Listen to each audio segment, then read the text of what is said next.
सर्वे वेदा यद पदमामनन्ति त्वपंसि सर्वनीच यदुदन्ति यदि छन्तो ब्रह्मचर्यं चरन्ति तत्ते पदं संग्रहेण ब्रब्रवीम्योम इति एतत्। आदर और सम्मान की योग्य आचार्यवर वीरेंद्र जी, हमारे स्नेह पात्र माननीय श्री प्रवीर जी और आर्य युवा समाज के सभी कार्यकर्ता और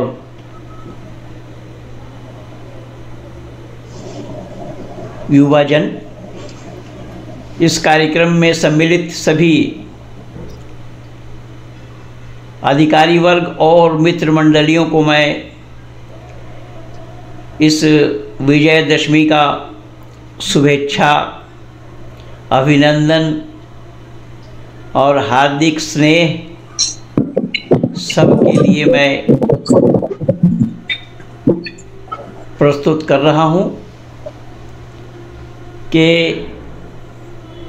ये जो पर्व लोगों ने मनाया है या मनाते आए हैं, ये पर्व सही पूछिए तो अधर्म पर धर्म का विजय है। लोगों ने इसको जानने का प्रयास नहीं किया, जाना तो नहीं पर समझने का भी प्रयास नहीं किया। ये सच्चाई क्या है? उदाहरण के रूप में हम दुर्गा को अगर ईश्वर मानते हैं तो कोई अतिशयोक्ति या गलती नहीं है। वेद मुक़द्दस में परमात्मा का उपदेश है, त्वम हिना पिता वसो त्वम माता शतकृत बहुविधा आधाते सुमनमी महे। अर्थात परमपिता परमात्मा को माता पिता बंधु सखा कहा गया है। तो उसी आधार पर हम अगर दुर्गा को माँ मानते हैं परमात्मा के लिए, तो इसमें कोई गलती नहीं है, कोई अतिशयोक्ति भी नहीं है, कोई दोष भी नहीं है।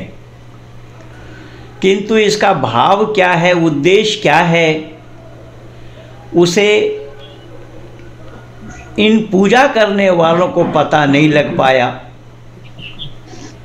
ऋषिवर देव दयानंद ने इन्हीं बातों को जनता जनार्दनों के बीच में रखा है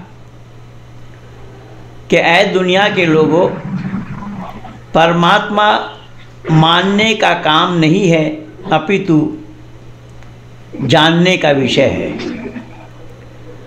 परमात्मा को हम मानने से पहले सही ढंग से जान लें कि कौन है वह परमात्मा। ऋषि दयानंद इन्हीं बातों को सामने रखते हुए परमात्मा के गुणों का वर्णन किया है, और केवल गुणों का ही नहीं अपितु ऋषिवर देव दयानंद की यह मान्यता रही है, जो हम आर्यजन नित्य प्रति दोनों समय यज्ञ करते हैं और यज्ञ करने से पहले ईश्वर प्रार्थना उपासना स्तुति के 8 मंत्र को दोहराते हैं। ऋषिवर देव दयानंद ने इन 8 मंत्रों को 3 हिस्सों में बांटा है। वहाँ माननीय वकील साहब को नमस्ते। देवेंद्र हमारे देवाशीष दिखा रहे हैं, अंकल जी जुड़ गए हैं। ऋषिवर देव दयानंद ने स्तुति को बहुत सुंदर ढंग से समझाने का प्रयास किया है कि परमात्मा की स्तुति क्या है। और इस स्तुति में ऋषि ने मंत्र 8 को रखा है। 8 मंत्र को उन्होंने दर्शाया है इन 8 मंत्रों को 3 भाग में बांटा है ऋषि ने। ईश्वर की स्तुति है, प्रार्थना है उसके पास, और उपासना भी है। स्तुति शब्द का अर्थ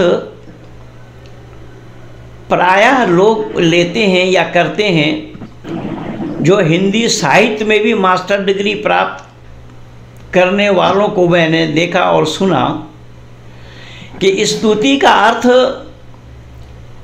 प्रशंसा करते हैं, कि स्तुति के माने प्रशंसा है। पर यह मान्यता ऋषिवर देव दयानंद की नहीं है। ऋषिवर देव दयानंद ने स्तुति का अर्थ बताया है, स्तुति के मानी है जो गुण जिनमें है उन गुणों का वर्णन करने का नाम स्तुति है। अर्थात परमात्मा में जो गुण है उन गुणों का बखान करना, उन गुणों का वर्णन करना ही उसकी स्तुति है। केवल इतना ही नहीं, ऋषि की मान्यता ये भी है कि एक परमात्मा को छोड़कर और किसी की भी स्तुति नहीं होती और ना करनी चाहिए। केवल इतना ही नहीं, एक शब्द और भी जोड़ा गया कि एक परमात्मा को छोड़कर और किसी की भी स्तुति नहीं होती, न करनी चाहिए, और स्तुति करने का सौभाग्य केवल और केवल हम मानव कहलाने वालों को ही प्राप्त हुआ है। मानव को छोड़कर जितने भी योनि हैं इस विश्व के आंगन में, एक मानव को छोड़ करके परमात्मा की स्तुति करने का सौभाग्य किसी को भी प्राप्त नहीं हुआ। किंतु जो मानव कहलाकर भी परमात्मा की स्तुति नहीं करते हैं, तो दावा के साथ ये मैं कहूँगा कि वह मानव कहलाने के अधिकारी ही नहीं है। क्योंकि हर एक की पहचान होती है, हर एक का गुण होता है। वस्तु को देख करके उसके गुणों का आभास हो जाना, गुणों को जान लेना। ऋषिवर देव दयानंद इन्हीं बातों को सामने रखते हुए दुनिया वालों के सामने ये बतला रहे हैं कि दुनिया के लोगों, परमपिता परमात्मा की असीम अनुकंपा है कि हम मानव योनि को प्राप्त किए। और मानव योनि ही एक ऐसी योनि है कि जो सर्वश्रेष्ठ योनि बताया जाता है। तो मानव योनि ही अगर सर्वश्रेष्ठ है तो हमारी श्रेष्ठता कहाँ है, किस बात पर है? तो ऋषि कह रहे हैं हमारी मानव योनि की श्रेष्ठता है कि हम परमात्मा को जानें और उसकी स्तुति करें। अगर यह मानव कहला करके परमात्मा को जानता नहीं, परमात्मा की स्तुति नहीं करता है, तो वह मानव कहलाने के हकदार और अधिकारी नहीं है। यही कारण मना कि ऋषि व देव दयानंद कह रहे हैं स्तुति शब्द का अर्थ होता है उनके गुणों का वर्णन करना, और स्तुति एक परमात्मा को छोड़कर किसी के भी नहीं की जा सकती, क्योंकि परमात्मा में गुण ही गुण है, परमात्मा में अवगुण नहीं। जब परमात्मा में गुण ही गुण है, परमात्मा में अवगुण नहीं, तो उन गुणों का बखान करना, गुणों का वर्णन करना, उसकी तारीफ करना, उसका हम्द और सना करना, उसकी प्रशंसा करना, यही स्तुति कहलाती है। और ये स्तुति केवल और केवल मानव मात्र को करना चाहिए। क्यों? कि उस परमात्मा की स्तुति इसलिए करना चाहिए कि परमात्मा ने हमें मानव योनि में भेजा है, या हमारे अपने किए कर्मों के अनुसार हमने मानव योनि को प्राप्त किया है। अब इस मानव योनि को प्राप्त करने के बावजूद भी देखेंगे बहुत से लोग ऐसे हैं जो अपाहिज हैं, बहुत से लोग हैं बोल नहीं सकते, बहुत से लोग हैं देख नहीं सकते, सुन नहीं सकते, कई दोष लोगों में है, लेकिन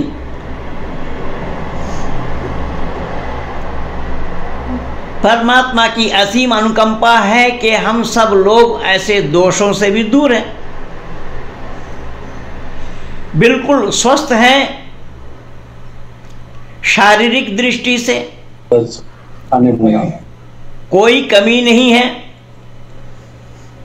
इसलिए हमारे ऊपर दायित्व बन जाता है, कर्तव्य बन जाता है कि परमपिता परमात्मा की स्तुति करें,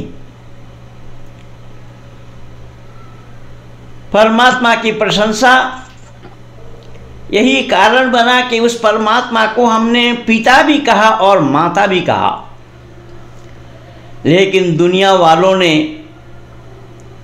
इस सच्चाई को जानने का प्रयास नहीं किया कि माता दुर्गा एक महिला है, जिन महिला के 10 हाथ हैं। कुछ हिंदी भाषी इलाकों में 8 हाथ वाली दुर्गा बनाते हैं लोग, लेकिन ऋषि बंकिम चंद्र चट्टोपाध्याय ने आनंद मठ में लिखा है, माँ दुर्गा तुम 10 हाथ धारिणी।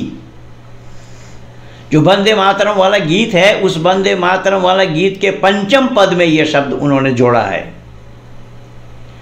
अर्थात माँ दुर्गा तुम 10 हाथ धारिणी, तुम 10 हाथ धारण करने वाली। तो ऋषि का जो मंतव्य है, इसमें ऋषि के जो उद्देश्य हैं कि किसी महिला का हाथ 10 नहीं होता। बोले 10 का तात्पर्य क्या है, उसे जानना होगा कि 2 हाथ ब्राह्मणों का, 2 हाथ क्षत्रियों का, 2 हाथ वैश्यों का, 2 हाथ शूद्रों का और 2 हाथ महिलाओं का। इन 5 को इकट्ठा करेंगे तो पांचों के हाथ 10 होंगे। और मां दुर्गा 10 हाथ वाली जो है वो कहां बैठी है? सिंह पर, लायन पर। और सिंह के लिए कहा जाता है कि वो पशुओं का राजा है। तो पशुओं के राजा को अपने वश में करने के लिए अपने पास उससे ज्यादा शक्ति होनी चाहिए। शक्ति के बगैर उस पशुओं के राजा पर अपना आसन लगाना संभव नहीं होगा। इसलिए मां दुर्गा कह रही हैं कि ये ब्राह्मण, क्षत्रिय, वैश्य और शूद्र और मातृशक्ति आप सब एकत्रित हो जाओ, जिसमें हम लोग जब यज्ञ करते हैं और ये जो आचमन और अंग स्पर्श वाला मंत्र है, मैं एक दिन थोड़ा संकेत किया भी था कि उसी में ही ये संगठन है। और ये हम सब सौभाग्यशाली इसलिए भी हैं कि उड़ीसा युवा आर्य समाज के माध्यम से, युवा संगठन के माध्यम से माननीय आचार्यवर माऊ वीरेंद्र जी अपने युवाजनों को एकत्रीकरण करते हुए उन्होंने जो युवाओं को दिशा निर्देश दिया है, नित्य प्रति इसी परमात्मा के साथ लौ लगाने के लिए वेद उपदेश, ईश्वर की जानकारी, वैदिक संतति क्या है, वैदिक संपदा क्या है, युवाओं के दिल में भर रहे हैं। इसलिए वाकई में माननीय पंडा जी साधुवाद और धन्यवाद के पात्र हैं। परमपिता परमात्मा का ये उपदेश है कि अगर आपकी एकत्रीकरण हो जाए तो आप शक्तिशाली बनेंगे। लेकिन उसी परमात्मा को लोगों ने समझने का प्रयास नहीं किया और 9-10 दिन तक माँ माँ चिल्ला करके उसको पानी में डुबोने में संकोच नहीं करेंगे। अरे भाई, जिनके अंदर में तुमने प्राण डाली है, प्राण प्रतिष्ठा किया है, और प्राण प्रतिष्ठा किया जाना संभव है या नहीं है ये तो वही लोग जानेंगे। प्राण इनके पास है कहाँ, कहाँ मिला इनको जो ये प्रतिष्ठा कर रहे हैं। अगर ये प्राण की प्रतिष्ठा मूर्ति में कर सकते हैं तो कोई आदमी उनके घर का मर गया तो उसके अंदर में प्राण क्यों नहीं लौटाया आज तक? उसके अंदर में प्राण की प्रतिष्ठा क्यों नहीं की? और जो समझना था, जो चीज हमें लेनी थी, जिस पर हमें अमल करना था, उसे ही हमने तिलांजलि दिया और उसको मनमानी तरीके से ईश्वर मान करके, जो कि ईश्वर नहीं है, उसे ईश्वर मान करके उसकी स्तुति कर रहे हैं, उसकी उपासना कर रहे हैं और हाथ जोड़ रहे हैं। ऋषि ने कहा कि ऐसा संभव नहीं होगा। ईश्वर को जाने बिना किसी को ईश्वर कह देना यह संभव ही नहीं है, वो मानवता विरुद्ध है। तो हमने मानव होने के नाते परमात्मा ने जो हमें विवेक और बुद्धि दिया है, प्रत्येक काम को करने के लिए हम विवेक और बुद्धि से करते हैं, लेकिन जब ईश्वर का नंबर आता है, परमात्मा का नंबर आता है, परमात्मा की बात आती है, तो विवेक और बुद्धि पे ताला डाल देते हैं। तो विवेक और बुद्धि पे अगर हम ताला डाल देंगे तो हम मानव कहलाने के अधिकारी नहीं बनेंगे। यही कारण बना कि बहुत से लोग ऐसे हैं जिन्होंने इस जीवात्मा को भी परमात्मा का अंश मान लिया है, जो कि कभी भी संभव नहीं है। अंश का होना परमात्मा के शब्द, परमात्मा के नाम के साथ जुड़ना संभव ही नहीं है। ये लोगों की अनभिज्ञता है, अज्ञानता है। इसलिए ऋषि व देव दयानंद ने कहा कि वह परमात्मा अजन्मा है।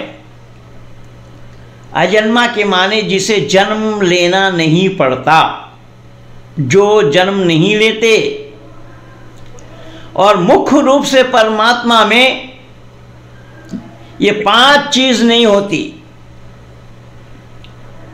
रूप, रस, गंध, शब्द और स्पर्श, जिन्हें हम ज्ञान इंद्रिय कहते हैं। परमात्मा इन ज्ञान इंद्रिय से दूर है। दुनिया वालों ने इस सच्चाई को भी जानने का प्रयास नहीं किया। इसलिए ऋषि दयानंद कह रहे हैं कि वो अजन्मा है। बोले केवल अजन्मा नहीं, वो अनंत भी है। अनंत की माने जिसका कोई खात्मा न हो, जिसका अंत न हो। बोले वो निर्विकार है। निर्विकार? बोले हाँ, निर्विकार के माने जिसमें कोई विकार ना आए, जिसमें विकार पैदा ना हो। विकार कैसा? कि वो कभी खुश होते हैं, कभी नाखुश होते हैं। कई बार लोग परमात्मा की इच्छा बता देते हैं कि परमात्मा की इच्छा है। अगर परमात्मा की इच्छा होगी तो परमात्मा को अनिच्छा भी करना पड़ेगा।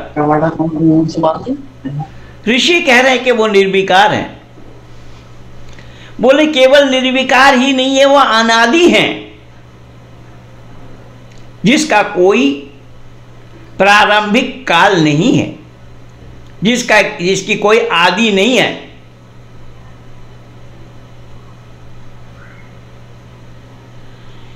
ऋषि व देव दयानंद ने एक नाम के साथ एक नाम को किस प्रकार से जोड़ा है, ये सब गुणवाचक नाम है। इसलिए ऋषि ने कहा कि वह अनुपम है।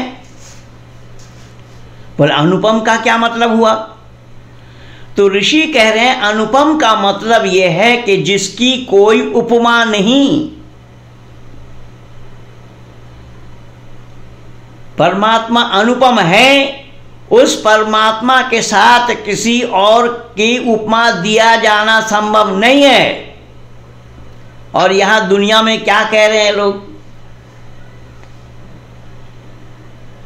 बोले ईश्वर अल्लाह तेरो राम। बोले जो अल्लाह है वही राम है। ऋषि कह रहे हैं कि ये होना संभव नहीं है, कि जब वो अनुपम है, उसकी उपमा नहीं है, तो राम के साथ उसकी उपमा दिया जाना क्यों संभव होगा?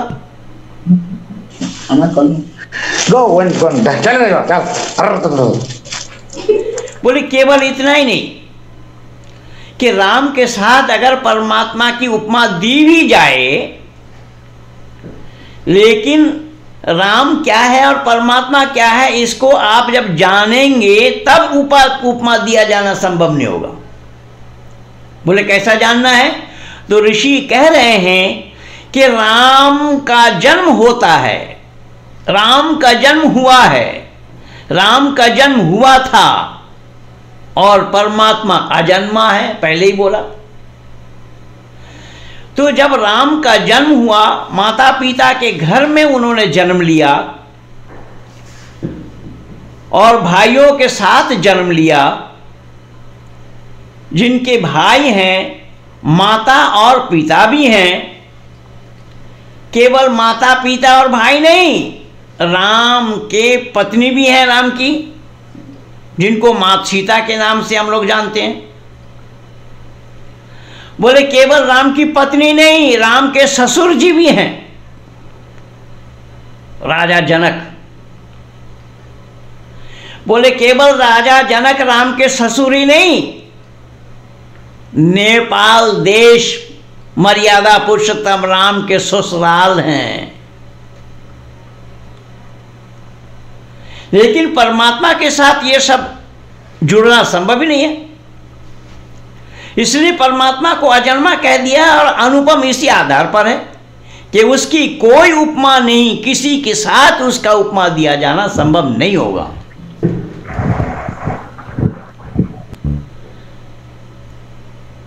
लेकिन दुनिया वालों ने इस सच्चाई को जानने का प्रयास नहीं किया, दुनिया वालों ने इसको जानने का प्रयास भी नहीं किया। मानना तो दूर की बात है, मानेंगे तो वो तब जब वो जान जाएंगे। जो जानने का ही प्रयास नहीं किया तो मानेंगे क्या? और बिना जाने मान रहे हैं, इसीलिए धोखा हो रहा है। तो ऋषि कह रहे हैं कि बिना जाने मानने का ही ये नतीजा है कि परमात्मा को जान कर ही मानना पड़ेगा। किसी के मन में आए किसी को परमात्मा कह दे, यह संभव नहीं है।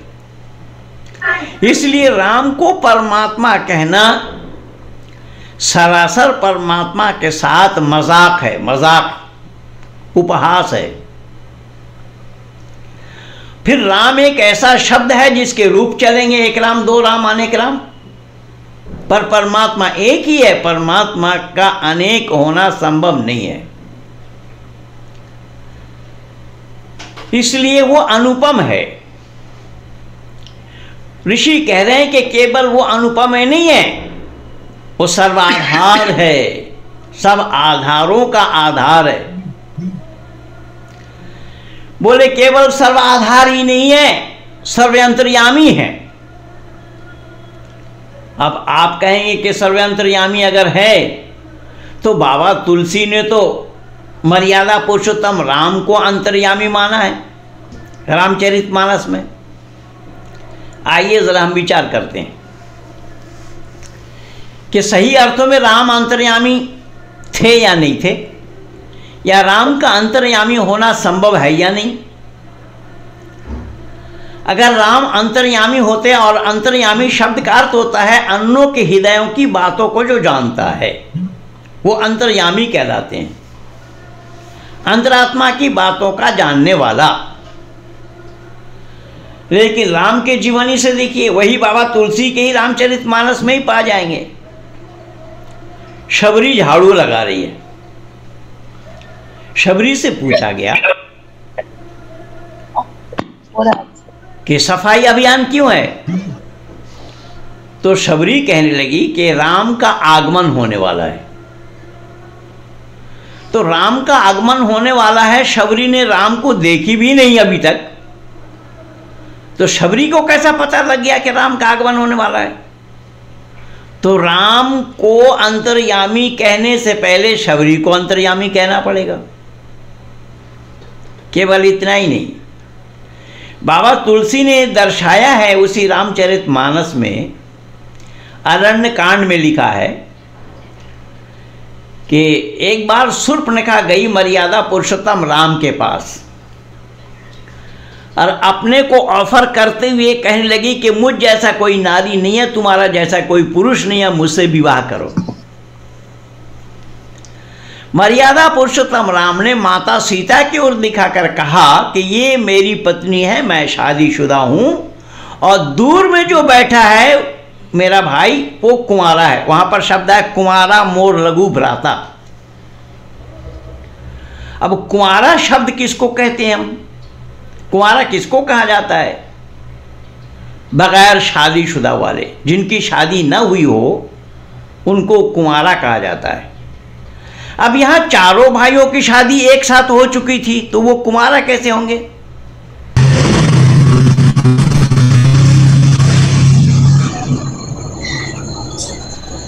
तो रामचरितमानस की ये बात सच क्यों मानी जाए? कैसी मानी जाए? अब शूर्पणखा गई वहां पर लक्ष्मण जी के पास।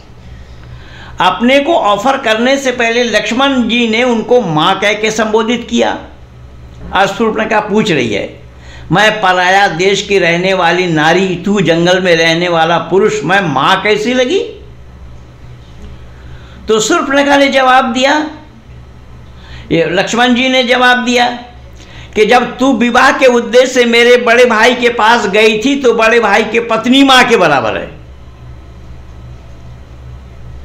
लेकिन मेरा सवाल है कि राम और शूर्पणखा जिस समय बात कर रहे थे तो लक्ष्मण जी तो दूर में बैठे थे। लक्ष्मण जी को कैसे पता लगा कि ये मेरे बड़े भाई के साथ विवाह करने के लिए आई है? तो राम अंतर्यामी होंगे या लक्ष्मण जी अंतर्यामी होंगे? पहली बात। दूसरी बात यह है कि लक्ष्मण जी कह रहे हैं कि बड़े भाई की पत्नी मां के बराबर है। बिल्कुल ठीक है, बड़े भाई के पत्नी मां के बराबर है, तो क्या मर्यादा पुरुषोत्तम राम ने शूर्पणखा से शादी कर ली थी, विवाह किया था? जब विवाह किया ही नहीं तो बड़े भाई के पत्नी कहना ये सही है या गलत? मर्यादा पुरुषोत्तम राम पर दोष लगाया जा रहा है या नहीं? इसलिए ऋषि व देव दयानंद ने बड़े ही सावधानी के साथ दुनिया वालों को कहा कि है दुनिया के लोगों, अपने मनमानी ढंग से किसी को भी ईश्वर मत कहना, ईश्वर मत जानना, ईश्वर मत समझना कि जो ईश्वर नहीं है उसको अगर ईश्वर समझोगे तो ईश्वर की प्राप्ति संभव नहीं है। ईश्वर की प्राप्ति के लिए ईश्वर का जानना जरूरी है। जैसा अभी सब हम लोग जुड़े नहीं थे, मैं भाई प्रवीर जी को पहले फ़ोन किया कि हम सिस्टम में आ गए हैं। इन्होंने कहा पंडित जी अभी 7:30 बजे हम प्रारंभ करते हैं। तो अब ये ऐप का पता ना लगता होता, आईडी लोगों को ना दिया गया होता, लिंक इन लोगों को ना बताया गया होता, तो यहाँ जुड़ना संभव था? बिल्कुल नहीं। तो इसका मतलब क्या हुआ? इसका मतलब ये हुआ कि हम बिना जाने जुड़ नहीं सकते। तो प्रत्येक काम को करने के लिए उस काम को जानना पड़ेगा। तो जब हम जिसको ईश्वर कह रहे हैं, ईश्वर मान रहे हैं, क्या ईश्वर को जानना नहीं पड़ेगा? इसलिए ऋषि व देव दयानंद ने कहा कि ईश्वर जानने का काम है, मानने का नहीं। अरे भाई, जानोगे पहले तब मानोगे। जान करके ही मानना मानवता है। बिना जाने किसी को ईश्वर कह देना यह खतरा से खाली नहीं है। जैसा कि रस्सी को या सांप को कोई रस्सी मान ले, सांप को कोई रस्सी मान ले और पकड़ ले तो सांप के काटने से वो बच पाएंगे क्या? तो जानना पड़ेगा या नहीं कि ये सांप है या रस्सी है? ये तो जानने का काम है। तो जब हम दुनिया में चलते फिरते हैं, दुनियादारी में कोई काम करते हैं तो उसको जान करके करते हैं, लेकिन ईश्वर का नंबर जब आता है तो दिमाग में ताला डाल देते हैं। हम दिमाग से सोचने का, समझने का, विचार करने की ताकत को भी परे कर देते हैं और अपने मनमानी ढंग से ईश्वर मान लेते हैं। भले जो ईश्वर है उसको मानो ना ईश्वर, जो ईश्वर नहीं है उसको ईश्वर मानना क्यों संभव होगा? कैसे संभव होगा? समय सूचना दियो। इसलिए मैं निवेदन कर रहा हूं ऋषि व देव दयानंद ने बड़े सावधानी के साथ दुनिया वालों के सामने इन बातों को उठा कर रखा है। क्या है दुनिया के लोगों, ये तो हमारा सौभाग्य है कि हम मानव योनि को प्राप्त किए हैं, और मानव योनि को प्राप्त करने के कारण ही ईश्वर का जानना ये मानव का काम है। मानव को छोड़ करके ईश्वर को कोई और जान नहीं सकता। लेकिन मानव के लिए दुर्भाग्य तब है जब मानव कहला कर भी ईश्वर को जानने का प्रयास नहीं करेगा, और जो ईश्वर नहीं है उसको ईश्वर मानेंगे तो धोखा होगा। जैसे सांप को रस्सी मानना, जैसे सांप को रस्सी मानना धोखा है, ठीक उसी तरीके से जो ईश्वर नहीं है उसको ईश्वर मानना धोखा हो जाएगा।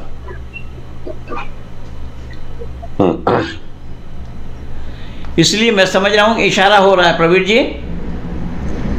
हाँ शास्त्री जी, 1 मिनट के अंदर आप, आज का समय हो गया है तो आप 1 मिनट के अंदर खत्म कीजिए।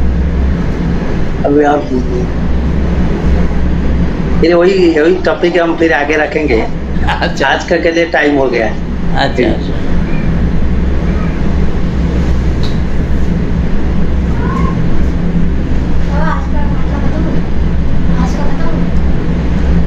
बीच में कटता है ना, इनका कट गया है। ठीक है, बोलिए, आपका आवाज सुन रहा है। जी जी जी।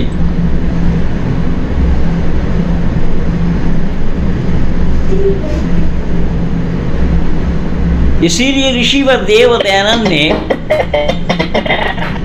उस परमात्मा के विषय को बहुत गंभीरता से लिया है, और सत्यार्थ प्रकाश के प्रथम समुल्लास में और 7वां समुल्लास में ऋषि ने उसी परमात्मा का ही वर्णन किया है।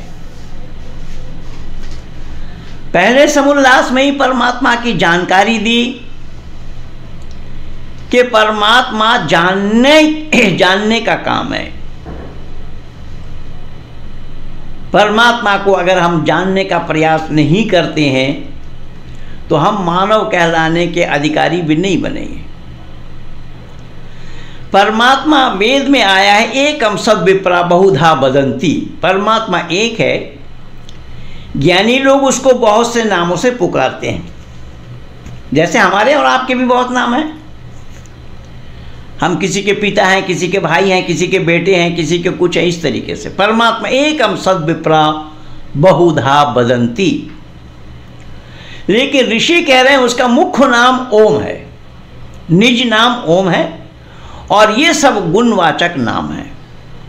वहाँ पर 101 नाम का वर्णन ऋषि ने किया है, और ऋषि ने सही सही पता बताया। ऋषि ने कहा कि वो सर्वयंत्रयामी होने के कारण वो अजर है, माने बीमार नहीं होते, कोई बीमारी उनको छू नहीं सकता। जी ओम शास्त्री जी, अभी नेटवर्क कट जाएगा, अभी आप 30 सेकंड का अंदर फिर हम जुड़ जाएंगे। 30 सेकंड का, ठीक। सभी श्रोता उनको निवेदन, अभी कार्यक्रम कंटिन्यू रहेगा।